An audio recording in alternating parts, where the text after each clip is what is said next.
Okay. Hi, everybody. This is Hondo Carpenter, your Las Vegas on SI covering the Raiders, the great Ezekiel Trezevant. Thanks for joining us today from here at the Raiders headquarters. It's mandatory minicamp day 3. And I'll tell you what, normally a lot in the NFL, doesn't happen every time, coaches will cancel day 3 of mandatory minicamp, but Pete's trying to send the message: compete, compete, compete, compete. And oh, by the way, compete.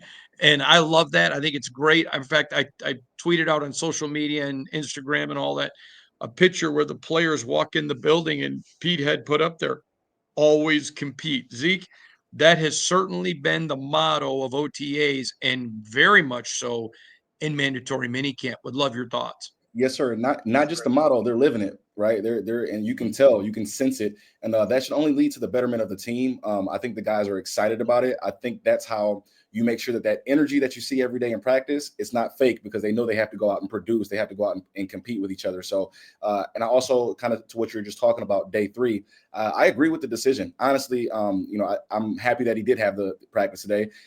Even if practice yesterday went amazing and over the top, I still would have hoped that they had the practice today, just because Pete this is year 1 technically, right? So this is the time to send that message to say, hey, we're competing, right? So it's hard to say, hey, we're competing and then we're canceling practice, right? That's kind of contradictory. So I'm glad that they have practice for sure. And one thing that stood out to me is I thought the energy has been great. But I thought from day 1 to day 2, the execution was better, still not perfect, but better. And when you talk about that, some people think you're being critical of effort. Effort has not been an issue at this mandatory minicamp or OTAs one bit since Pete Carroll's entered this building, in my opinion. I'd love your thoughts. That is 100. I couldn't agree more. Effort is not the issue here, but you have a lot of new pieces, a lot of moving pieces, player wise and coaching wise, right? So there are going to be mistakes, and then on top of that, you add into they still have to put on the pads later on, et cetera, et cetera. So a lot of things kind of play into those mistakes. There's a lot of timing that goes into what they're doing, especially on the offensive side of the ball. So that leads to more mistakes early on. But the good news is, this is the time of the year for those mistakes, right? So that's why it's important that you're at mandatory minicamp. Get those mistakes out the way now, where it doesn't cost you or the team, and then when the season hits, you guys are all on one page. I agree.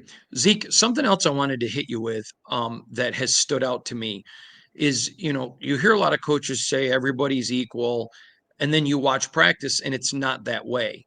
One of the things that has really stood out to me watching Pete Carroll and his staff, whether it's a UDFA that neither one of us thinks has a shot of making the practice squad, up to Max Crosby, everybody's coached the same. Everybody gets the individual attention. And to me, that's sending the message: we don't care where you're picked or how much money you make.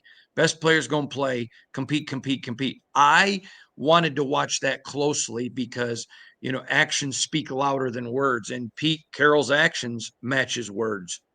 Listen, it's ironic you said that, because I actually noticed the same thing yesterday. I was watching Robbie when the defensive line was on the sleds, and he was coaching up a player. I'll be honest with you, Hondo, I had to check the roster to see who he was, and he was spending a decent amount of time with them. So I definitely noticed that as well. And like you, I was happy you said this, Hondo. I was happy you said the staff, because it's not just Pete Carroll. Literally, the Yeah. linebacker coach, the defensive line coach, it doesn't matter. And it's crazy that it's going from the top to the bottom, right? Every position coach is like that. I noticed it with a lot of different positions. I just was over on the defensive side yesterday, so I definitely peeped that yesterday. Robbie was, coaching him up, spent great time with him, gave him an extra 2 or 3 reps, and like I said, I could barely tell you who the guy was. So I think that speaks volumes about the coaching staff. Let's talk about every guy is excited about mandatory minicamp, but it's a grind. And one thing that has stood out to me, and I'm not in any way implying that my previous 5 seasons covering this team, everyone's like, oh, it's mini camp, I hate it. But it is very hot, and it is mini camp. It's not training camp. Guys have been excited, jacked up, fired up to be here, and the energy level and the talking has been loud from beginning to end. The Pete Carroll has been like Viagra for the soul of the Raiders. Very much so, very much so. I mean, even down to when they first start practice and they're stretching, it's a lot more talking, a lot more hooting and hollering. That's actually one of my favorite parts of practice is in the start when they all come together and they, go their separate ways. I love that part of practice because it sets the tone, right? That's the tone setter for the day. Mhm. So you can tell that the guys are genuine. Yesterday, I was kind of interested to see if the energy was going to fall off, especially with the heat, right? Because it's hot, it's crazy hot, and people at home, it's probably 10 to 20 degrees hotter than you can imagine outside right now. So I just wanted to see if those guys were going to have their energy fall off at all, and they didn't. And if it dropped off at all, it was really just because it was hot, right? But I didn't notice any drop off in those guys. They brought the same type of energy, and you can see the difference in what they're doing in their preparation. 100% agree. Zeke, one other thing I wanted to talk about on the staff, then we're going to switch directions a little bit. But in that beginning part when they're stretching and chopping it up, it's not uncommon to see a head coach go to everybody, a defensive coaches go to their guys, offensive guys go to their guys. But like I saw, you know, defensive coaches dapping up, and for you kids at home, that's something I've learned. It's like how do you explain a dap, It's like Zeke? a young hello, a handshake, Yeah, a fist pound of the sort. yeah. So I gotta now that I'm learning these young things, thanks to you, Zeke, I have to explain to everyone about them. But anyways, uh, it was interesting to me to watching defensive coaches going to offensive coaches going to defensive players. Pete Carroll is team building. It's not section. You know, you and I have both seen it, even though I'm a lot older than you, when maybe you've got a really good defense and a poor offense, or a great offense and a poor defense. Teams can get divided. They're sending the message in OTAs and mandatory minicamp. This is a team. And if Robbie Leonard is the coach of the defensive line, which he is, it doesn't mean he's not a coach on a, where there's wide receivers. I noticed that. It stood out to me, and I thought that was very impressive. It is very common in terms of, and it's not malicious when we say it's common in terms of teams, kind of splitting off offensive and defense. Right. It makes a lot of sense, right? These guys are spending all their time. That's who they play with directly, right? So it's not malicious when that does happen, but it has been cool to see the guys just mix, right? The last couple of years, at different times, right? That was arguably one of the team's biggest problems here with the Raiders was just kind of sticking together, right? You don't have to worry about that now. Between the coaching staff, between the players, they're mixing. It doesn't matter what position, it doesn't matter who you're coaching. They're all mixing together. And I do think that helps the team. If nothing else, it helps you stick together when things do get rocky, is because we've been close since July, right? We've been close since June. And I think that plays a part later on in the season. Few things. I want to talk to you about a few players and positions. Let's start with running back. There is no doubt this is Ashton Genty's job, period. It's not up for debate. There is no competition, and it's not because Pete doesn't want it. It's because Genty's that good. But when you take him out of the mix, Sincere McCormick has run like he is mad at the world. And I understand there's no pads, but I'll give you a quick example. He makes a cut on a guy the other day and just leaves him there. The guy never even got a hand on him. Then there was another play where obviously they're not tackling, but the defender comes up to put his hands up, and Sincere does that little 2-inch punch, and the guy's arm goes flying. He's acting like he's mad at the football. He's mad at the ground. He's mad at well, there is no clouds. He's mad at the sun. I have been thoroughly impressed, as impressed as you can be without pads, in Sincere McCormick. Agreed. And he keeps on popping, right? It's not just one day, at least once a day, Sincere does something great, whether it's a big thing or whether it's a small thing. And he has a more of a burst from what I've seen this summer than what I think he had last year. I think he might have lost a little bit of weight, but he's got a little burst. He's got a little bit more wiggle than he had last year. He has definitely improved, and it's definitely noticeable. Yes, sir. Corian Bennett, who last year played extremely well, even though he was injured, and then kind of got the final knockout punch somewhere around week 11 and week 12. I have been impressed with watching him move laterally, which I thought was an area he maybe was a weakness even before last year. It seems to be, getting out early at the end of the year with injury, rehabbing. His lateral movement looks incredibly upgraded to me. I'd love your opinion on that. Jacorian looks healthy, completely healthy, not Mhm. 90% healthy and my shoulder hurts or this hurts. He looks completely healthy right now. And I hope it stays that way. I mean, you go look at the numbers at what he was doing last year before he got hurt. I I think he was moving towards one of the better cornerbacks in the league. Like statistically, go look at the numbers. He really was. Go look at what he did against, I believe it was Jamar Chase last year. Jamar Chase did not have a good game against Jacorian last year. Jacorian was balling out, and then he got hurt. So he definitely looks healthy this year. I remember last year when he came in, you could tell by looking in his eyes that he was determined to prove that his rookie year was a little bit of a fluke. He was on that pace, and then he got hurt. I think this year is going to be that times two, right? If he stays healthy, I'm very, very, very excited about Jacorian Bennett and seeing what he can do. Jacorian's biggest problem has been his health. For the most part, you don't really say anything about his performance, as after he got past his rookie year. So if he stays healthy, I'm excited about what he can do. I really feel like he can solidify himself as one of the best, honestly, in the league. All right, so let's go to Zamir White, who Sincere has been outstanding, but that doesn't mean Zamir has not been really good too. Especially on Wednesday. I mean, he had some plays. Again, I think this is shaping up. Nobody's going to compete with Ashton. It's just not going to happen. It's just like nobody's going to compete with Max. They're going to all get the opportunity, but it's going to be ugly. I think Zamir and Sincere are trying to send a message to Pete, to Chip, and quite frankly, to Raheem Mostert. Hey, we're here. We're play. Younger. We're cheaper. Yeah. We're trying to make a statement.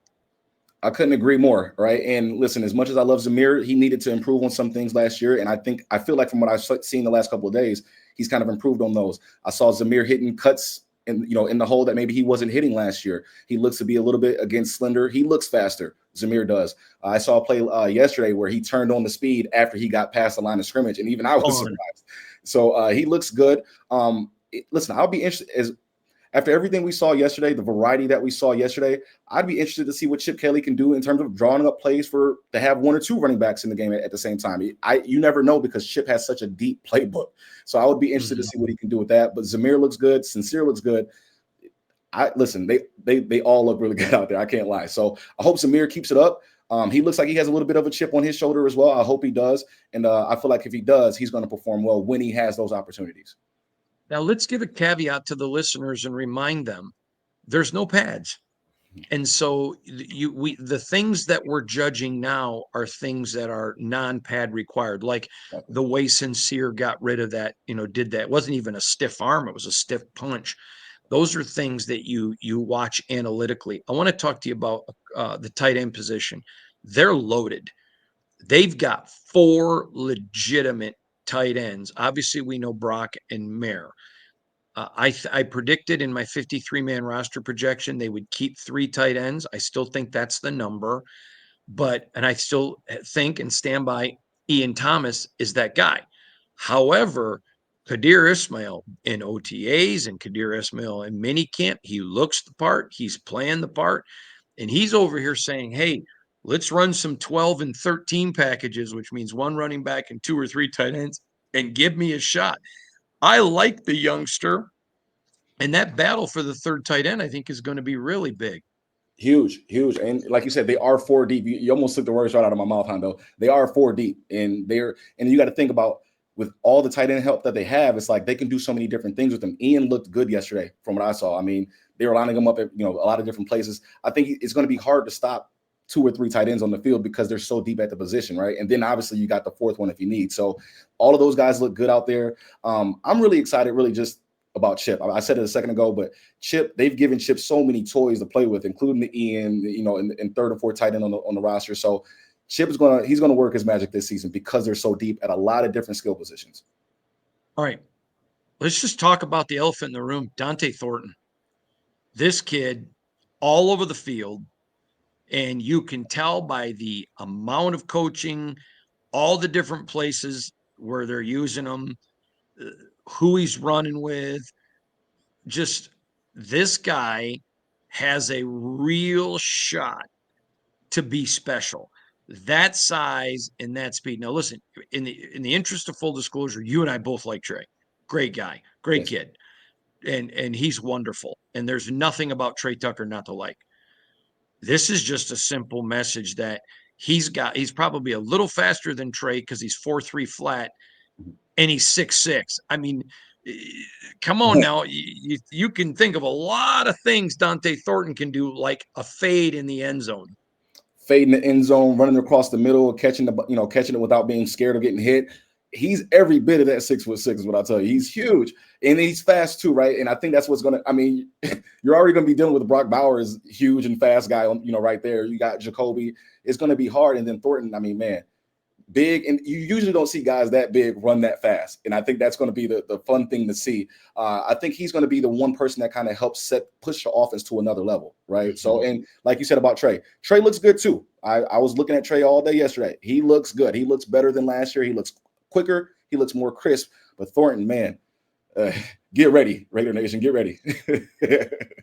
Let's talk about the offensive line, because there's a wealth of riches there. I mean, you got Thayer Mumford, who's played left and right really good. And he's not going to beat out Delmar DJ Glaze, the mule. That's not going to happen. But William Grant's going to make this roster. He's very raw, but he's got a lot of interesting features to him. He's going to make it. I think they keep 4 tackles, which is a little bit of a shock. Then you go over to the inside offensive line. Kappa's your starter. Meredith is your starter. JPJ is your starter. I think that they're going to keep Dylan, who is he's a star. Guy has done nothing but start since he's gotten here. It's not because he's done anything wrong. It's because everybody else has done stuff right. A ton of wealth.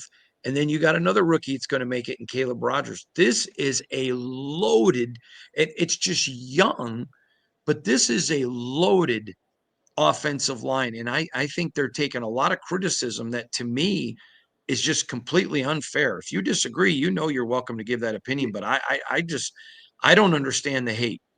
I'll be honest. I didn't realize that people were hating, but I wouldn't be surprised because that's just kind of how it goes. But this is what I'll tell you real quick.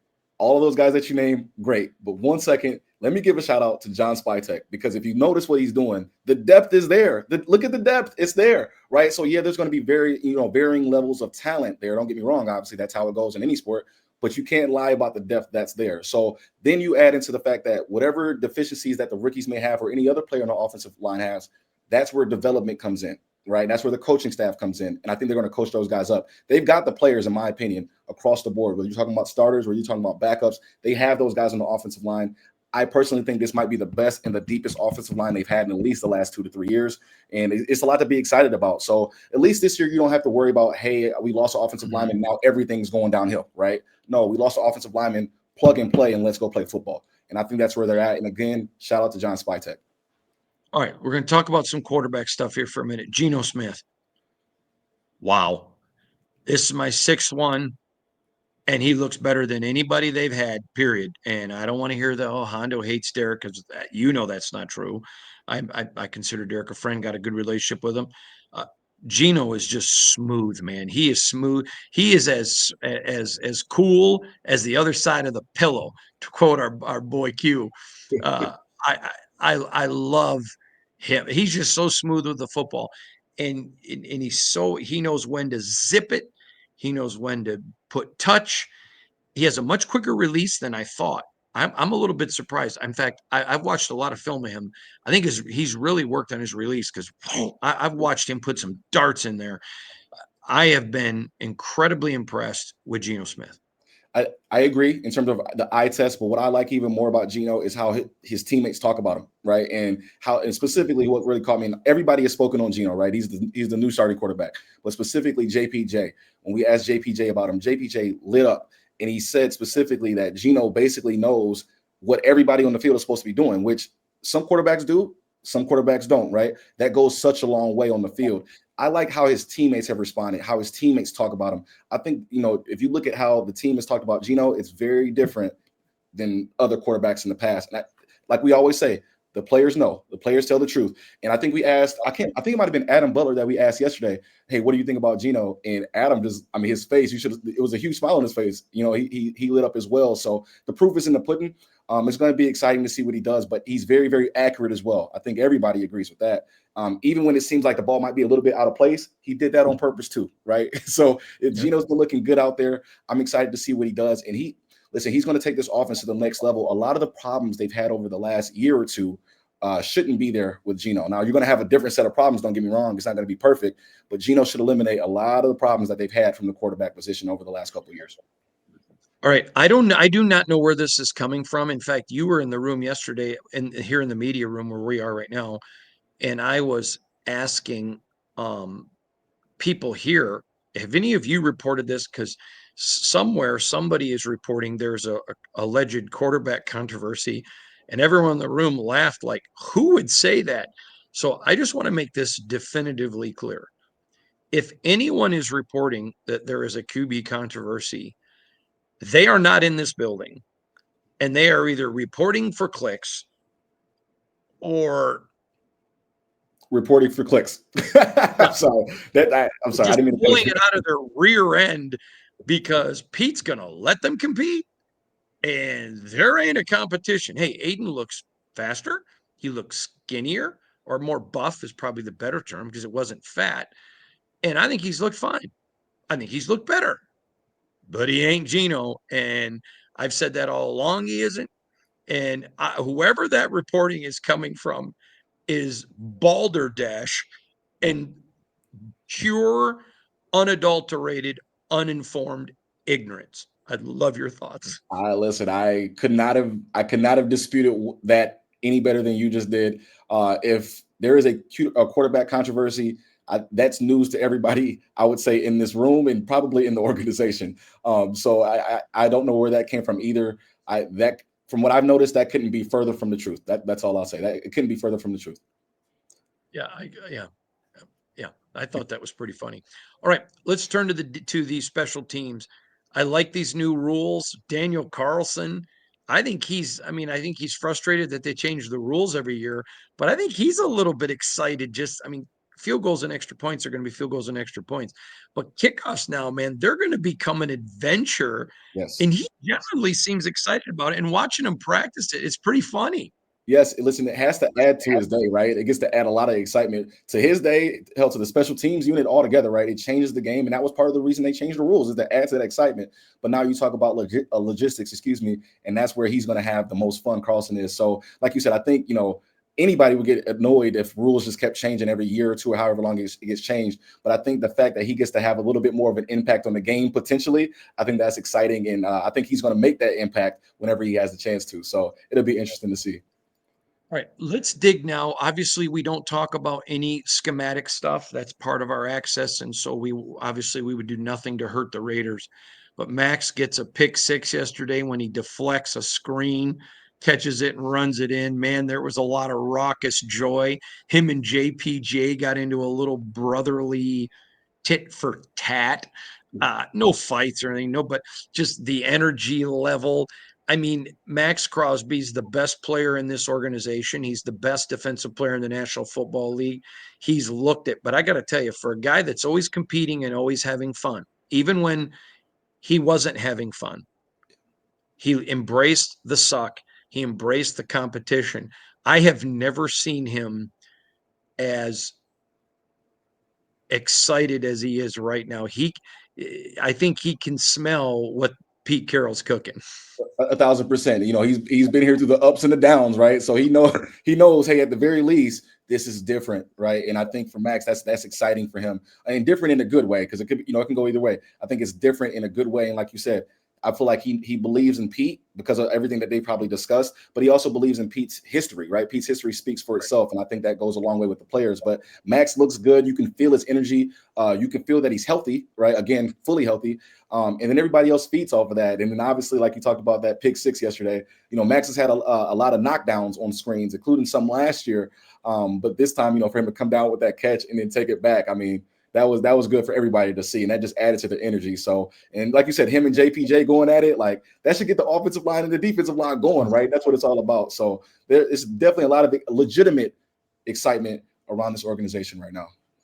And you heard me yesterday when I was teasing IPM about, hey, Max has got more interceptions than the defensive backs.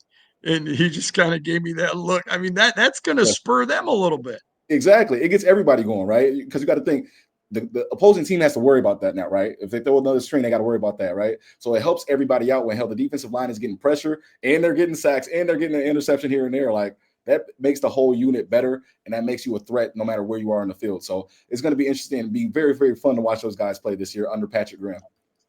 We've talked about this a lot, and so I don't want to spend a ton of time, but I have always loved that PG, Patrick Graham, doesn't just have a system. He evolves like good coaches do his system to the talent he has. Chip Kelly got here and said in his first presser, I don't have a system. I run based on the talent that I have. I we can't talk specifics, but I like these new looks that we're getting from the Raiders. How about you? I love it. Offensive wise, a lot of variety. That's all I'll say. Defensive wise, And defense. yeah, defense. Listen, you kind of you already know how I go. Don't get me started. But the defense looks really good. I wrote an article about it, and I think one of the guys spoke about it yesterday. But yes, the players are great. Yes, Patrick is molding the players. His defense around those players. But we got to you do. I think you do have to give Patrick some credit for that his scheme and everything that he's doing. I mean, he just got a lot of people paid last year, Hondo, or this offseason. We just got 4 or 5 guys, 65 million, how many ever millions. Yeah, they played great, but they played great within his system. So shout out to Patrick Graham. He's putting those guys in a great position to be successful. And then at that point, that's where your athleticism as a professional football player comes in. So yes, Patrick is definitely molding his defense around his players, but it's also his system to a certain degree too. So I'm excited to see what they do this year. There's going to be some similarities to last year in terms of the scheme, some differences, and that speaks to Patrick Graham's ability to adjust. So it's going to be fun to watch. Safety is loaded. IPM, Jeremy Chin. I have been a little surprised at how vocal Chin is. Not surprised at his play. He's a great player. I was incredibly impressed with his one-on-one skills. Mhm. That was a little bit. He was a little bit better than I thought he was going to be. But I've been very impressed with him being vocal and him and IPM out there. Man, that's a special couple of safeties right there. It's going to be nice. It's going to be nice to watch those guys play. I'll say yesterday there was a play the defense had, and Chin walked. He didn't really say much, but he was screaming, and I didn't know it was Chin at the time. And I looked over and I saw that it was Chin, and I was surprised. And I'll tell you why I was surprised. I was surprised because whenever you watch him in the interviews, he's a very quiet kind of guy. He's not very loud by any means. And then when I saw him on the field, he was the loudest dude out there. I was like, oh, that's Jeremy Chin. Wow, you know what I mean? So the vocalness coming from the back end of the defense is going to be great. Isaiah is going to be great. He's going to take that next step. Isaiah has been showing potential since his rookie season, right? So I think now that he has that full offseason underneath his belt, or he will, right, when the season starts, once he has that first full offseason as a starter, the sky's the limit for him. But I'm excited about Jeremy Chin. He is physical. It's going to be interesting to see how Patrick Graham uses him as a chess piece. That's going to be fun. But and also don't forget about Lonnie Johnson. Lonnie's pretty good as well. So he's going to be coming on the back end as well. So very, very deep. Very comfortable with the linebackers. Devin White looks like Devin White. In fact, I asked him about it yesterday. I said, "Man, it looks like you're back to Gainer has looked extremely well. They obviously Cody Lindenberg is young, so you don't know really what you got there. I think linebacker they got from that they just signed. They got Tommy freaking Eichenberg. I feel pretty secure where the Raiders are at linebacker. How about you? I feel secure about where they are, especially in comparison to where they were before all those signings came. So they're deep at the linebacker position, and I think they're so deep. They're still trying to figure things out, right? Don't get me wrong. Obviously, Devin's going to be your starter there. Atlanta's going to be your starter there. But behind those two, I think they're still trying to figure things out. But I think they have so much talent that it's almost inevitable that they're going to figure it out. And I think that's kind of how they're looking at the linebacker position. So very, very deep, and they're going to put it together for sure, one way or the other. All right. To me, the biggest concern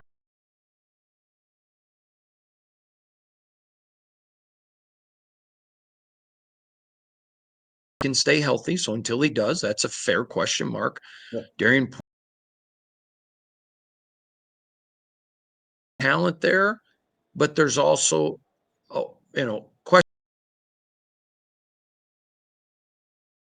as well, who obviously he's very talented as well. So I couldn't believe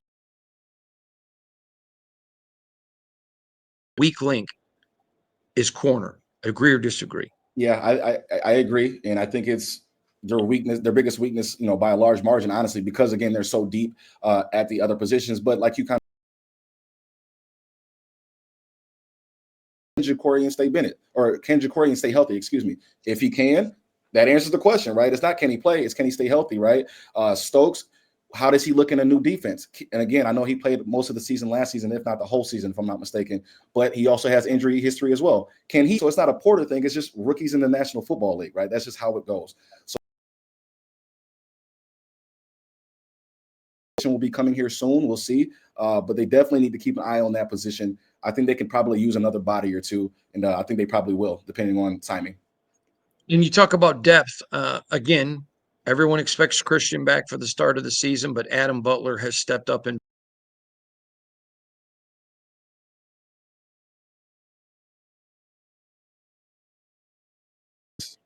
he has looked phenomenal. Not good at the line of scrimmage.